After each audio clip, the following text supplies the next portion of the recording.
নমস্কার বন্ধুরা, আজকে একটা নতুন ব্লগ নিয়ে উপস্থিত হলাম। আজকে দেখো, আমি তো এখন একটু উঠে বসতে পারছি, সেটা তোমরা দেখেই বুঝতে পারছো। তো আমার সকালের টিফিন তোমাদের দেখাচ্ছি। আমার বর বানিয়েছে আমার জন্য ভাত, তোমার শসা আলু পোস্ত। এটা যদিও ওর সম্পূর্ণ নিজস্ব রেসিপি ও বানিয়েছে, করে ও খাওয়াচ্ছে।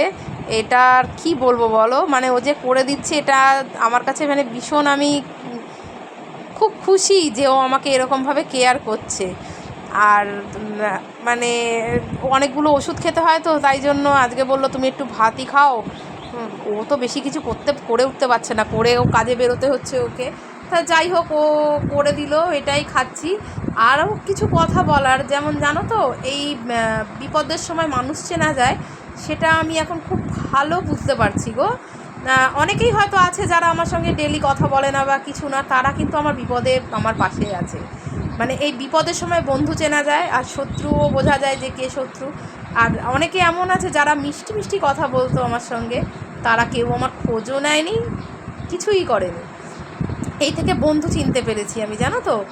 এটাই তোমাদের সঙ্গে আজকে আমি এটা শেয়ার করলাম।